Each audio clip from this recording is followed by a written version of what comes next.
Some members of the public have criticized the government over the cancellation of official celebration of the country's 11th independence anniversary. South Sudan will make its 11th independence on Thursday, but the government over the weekend announced there is no official celebration due to some financial constraints. It is not the first time the government has postponed the independence celebration. This has been recurrent since 2014. On Friday, the Minister of Information and the official government spokesperson said a lack of finance has made the government again cancel the public Independence Day events. Michael McQueen-Lueth stated that the government is prioritizing now is to get funds for the gradation of the unified forces. McQueen, however, says state governments are authorized to conduct their own celebration in the states.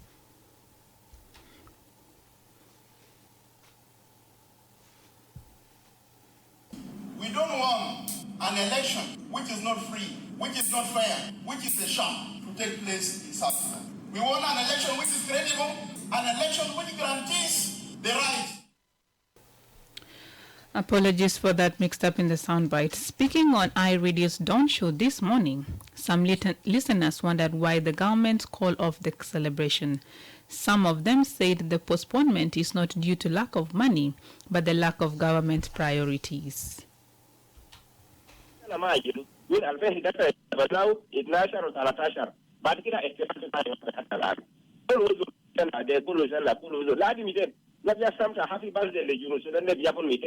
Alfara kan nasa makande na kore mukubule Sudan. Sebe anak begala kaznanin kira lahadi miten.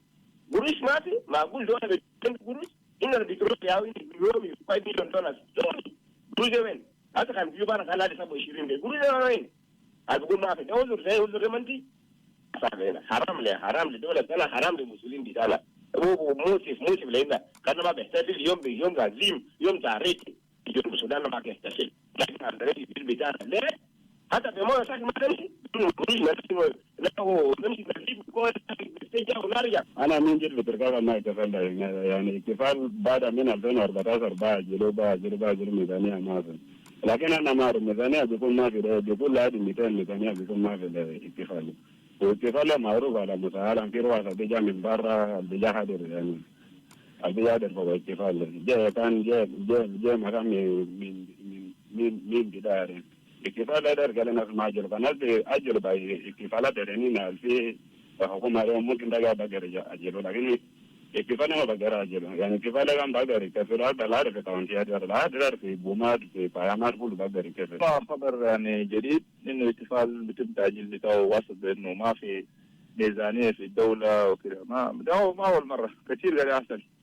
لكن أنا بقول كده إذا كان التخريج بتاع القواد والاحتفال عملوه في يوم واحد ما بتماشى لا أنا بذهب بالكلا رميناه للاتجاه بتاع تخريج القواد برضه كم مرة أجلوا يعني ما بكون بس حبل بتاع حلقة بتاع ملابس إنه لا تخريج القواد يا بقى مشكلة عشان ما عندنا ميزانية قريبة بسيطة دون نخرج بها قواد فالدولة ما كان في ترتيبات كويس إذا كان في ترتيبات كويس أو في روح تعاون أو في إرادة سياسية كان يوم احتفال أو يوم تغريد القوات أكيد ما في اختلاف بيكون هذا اليوم يشرف داول القوة بالقريب وجنوب السودان ماشي يفتح لصفحة جديد فأنا بقول وانا بشوف كلام زي ده ما هو كويس نمرة 2 في كلام بيقولوا ما ده مريال بنيامين إنه الرئيس كمشة كينيا عمل دعوة. President Salva Kiir is expected to address the nation on 8th of July. An opposition leader has suggested country dedicate this year's Independence Day anniversary to the national basketball team after 3 consecutive wins against giant opponents in the African Basketball World Cup qualifiers. Dr. Lama Kol, who is the leader of the National Democratic Movement, says this is to honor the boys for their commitment and hard work in achieving the results. My colleague Alakir Chol files this report. Scheduled from 1st July to 3rd July, the thrilling lads fought against Rwanda, Cameroon, and Africa defending champions Tunisia in their group table. The Proud Boy bear Tunisia for the second time with 75 to 61 points win. They also thrashed the host country's team Rwanda in the presence of their president Paul Kagame with 73 to 63. That is a 10 points difference. The boys from the Nile ended the weekend last night with spectacular wins against Cameroon, making it their 6th game to play undefeated in the competition. Following this, netizens took it to social media to celebrate and congratulate the boys for the well-done work. Many expressed their love for the team and appreciated them on how much they brought in great transformation to the hearts of South Sudanese within a short period of time. Dr. Lam McCall, a prominent opposition leader this morning, joined the netizens to tweet his message in appreciation to the national team. He acknowledges the team's effort, saying that they did what the country's politicians could not do in 11 years. In his Twitter handle seen by iRadio, Dr. Lam said, and I quote, "In a span of 48 hours, our national basketball team did wonders and made us proud. Congratulations, boys. You achieved in a span of hours what the politicians couldn't in 11 years. 9th July this year should be dedicated to you." Many applauded him for the great idea and hope the government can take it upon itself to acknowledge and appreciate the national basketball team for making it through to the second round of the African World Cup qualifiers despite being a newly formed team. Reporting for iRadio, I'm Alakir Chol. Thank you, Alakir, for that report. The SPLM-IO has threatened to boycott its participation in upcoming elections, citing a lack of political and civic space. Oyet Nathaniel, the SPLM-IO deputy chairperson, made the remarks during the launch of SPLM-IO party membership registration in Juba on Saturday. Nathaniel, who is also the first deputy speaker of the National Legislature, said his group is not afraid of elections, but the party wants the peace deal to be implemented in letter and spirit. I want to assure you, SPLM-IO is not afraid of elections. We don't want an election which is not free, which is not fair, which is a sham to take place in South Sudan. We want an election which is credible, an election which guarantees the rights and the aspiration of the people of South Sudan. An election where South Sudanese will have an opportunity to vote for their leaders of their choice, not anybody choosing for them. Nathaniel went on to say, "There is no political space in the country. If you want to hold meetings in hotel, if you want to hold your birthday in hotel, you must seek for permission from the National Assembly." Then we ask, where is the Bill of Rights of South Sudan, which is in the Constitution? It doesn't exist. And if you ask, what is the interest of the national security? What is the interest of the police to stop any South Sudanese from holding meetings, from holding birthday parties, from holding wedding parties in hotel? What is the interest? Is it not because they are fearing that they will be discussing political issues? You are listening to iRadio Afternoon News. An activist has blamed what the government described as misinformation on the Nile dredging project by citizens on the denial of media access to information. Edmond Yakani is reacting to the Information Minister's Friday call on the public to refrain from misleading information about the Nile dredging project. Michael McQuay, after the Council of Ministers meeting at the weekend, said some social media users have approached the matter from an informed position.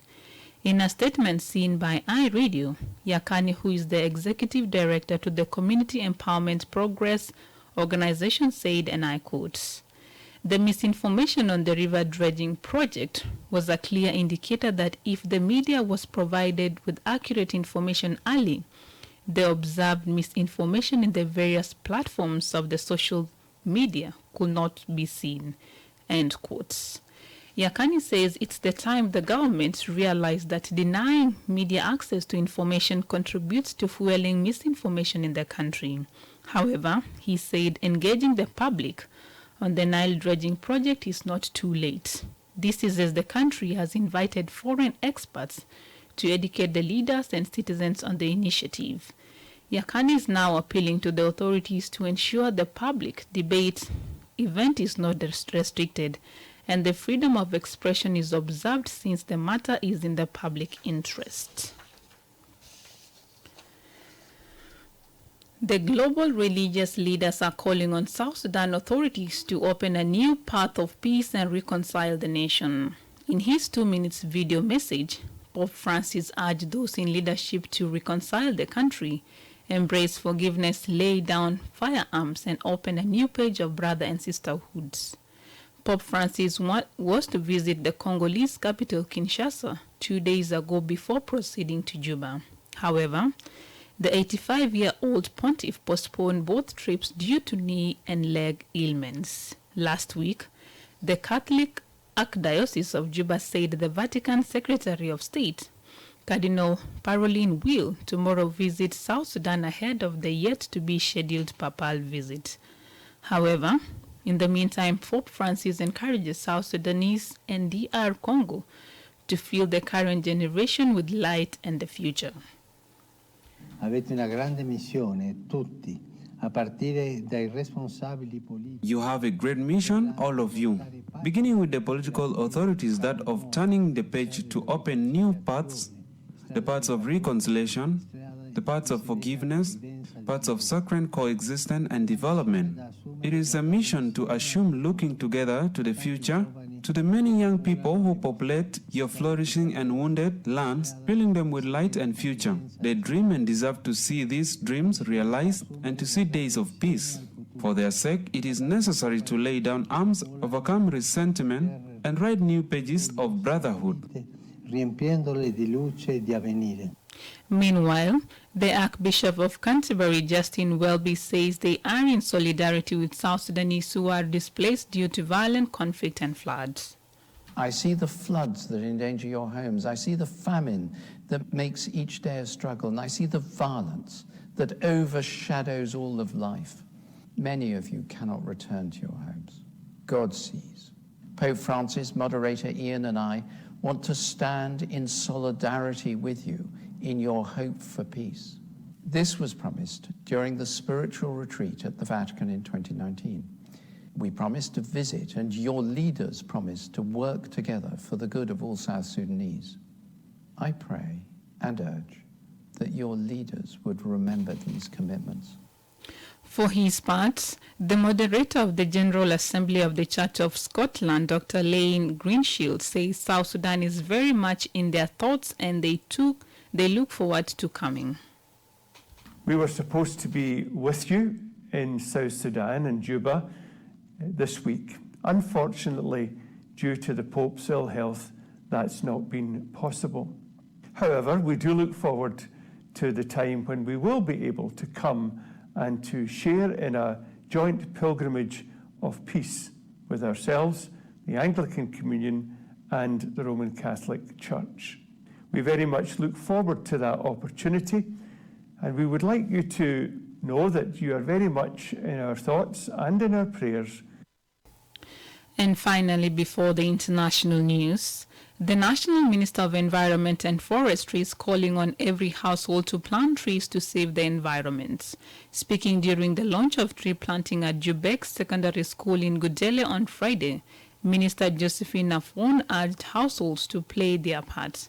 She says saving the environment through tree planting is a collective responsibility.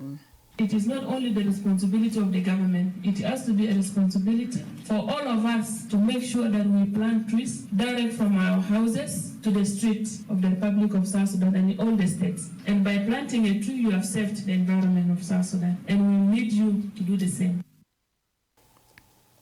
South Sudan is well endowed with diverse natural forests and woodlands with an estimated total area of 191,667 square kilometers, accounting for about 30% of total land area. However, in 2015, the United Nations said the country faced a very high rate of deforestation. Italia warned that there would be no forest left in the next 50 years if no action was taken. Ashad Khan, who was the who was the then UN officer in charge of environmental program in South Sudan, said most of the tree cutting activities are done to produce charcoal. During the same weekend tree planting events, the executive director in the Ministry of Environment, Oti Julius, revealed that about 2,000 acres out of 17,000 acres of forest in the country have been lost to deforestation. Last year, South Sudan Environment and Forestry Ministry on a World Environment Day launched 100 million tree planting projects, with each of the 10 states expected to plant 10 million trees. In recent months, some states like Central Equatoria, Western Equatoria, and Northern Bahr Ghazal State started implementing the projects. You are still listening to iRadio Afternoon News, and now to the stories making headlines in the region and international news. My colleague Susan William joins us, and this international news is proudly brought to you by MTN. Freedom is everyone's desire. Freedom is what makes you and me happy. Freedom is called Hurea in my country. My telecom network has chosen to give me freedom. MTN is my network. I have the freedom. I choose affordable and reliable. Hurea Bundles is my way. MTN introduces to you Hurea Bundles, giving you the freedom to call across all networks with the same bundles. Subscribe by dialing *100 *3 *4 hash and get 15 minutes for only 100 SSB and 30 minutes for 150 SSB, valid for 1 day. Hurea, pure freedom. MTN, everywhere you go. And now to the stories making headlines in the region and in the international scene. Egyptian officials say that 2 women have now been killed in attack attacks while swimming in the Red Sea. The Environment Ministry says the attacks occurred within 600 meters of each time. The authorities had earlier announced that an Australian woman in her 60s had died of her injuries on Friday. A Romanian woman in her 40s is now also said to have been killed. The incidents happened in the Hukanda region, which is a major tourist resort. Elsewhere, the Central African Republic has launched its government-backed cryptocurrency hub called Sango, named after one of the country's official languages. President Faustin Haghahn Touadera launched the hub on Sunday in a live announcement on social networks. It follows the country's adoption of Bitcoin as legal tender in May, only the second country after El Salvador to adopt Bitcoin as legal tender. And finally, U.S. police have released videos of a case in Akron, Ohio, which ended in a black man being shot dead, hit more than 60 times by pursuing officers. Police believe Jayland Walker, 25, opened fire first and officers feared for their lives during the nighttime traffic stop on 27th June. Mr. Walker was not armed when he ran away from his car, but police say a pistol was later found inside it. Akron's mayor urged local people to show patience as protests began. There is the end of stories making headlines in the region and in the international scene.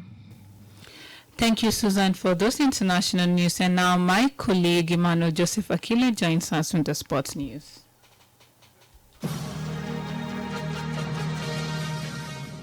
Manchester City have signed Leeds United midfielder Calvin Phillips on a 6-year deal.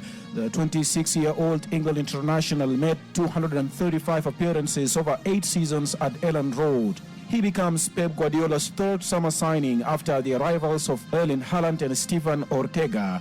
He said City have an amazing squad and a manager in Pep Guardiola who is rightly considered to be the finest in the world. Mikel Arteta knows exactly what to expect from Gabriel Jesus given they work together at Manchester City. The Brazilian is the Gunners' 4th summer signing and feels like the replacement for former skipper Pierre-Emerick Aubameyang, who left for Barcelona in February, even if his goals output, 58 goals in 159 Premier League appearances, has been sporadic. If the selfless way Jesus went about his work at City is any guide, he will be less difficult to handle than Aubameyang and more likely to fit into Arteta's new pattern. And finally, Jamie Murray and Venus Williams were knocked out of the mixed doubles by Johnny O'Mara and Alicia Bernard in a thrilling final set tie break. Murray and Williams had 5 match points but were denied by some brilliant play from Britain's O'Mara and Bernard, who won the second round meeting with 3-6, 6-4, and 7-6 points. Both pairings were given a huge ovation by an enthralled crowd on court 2, who were sad to see the Murray and Williams partnership end but delighted for their inspired opponents. That's all from the world of sports, and back to you, Yara Jack. Thank you, Emmanuel Joseph Akile, for those sports. And now to end this news bulletin, here is a recap of the main headlines again.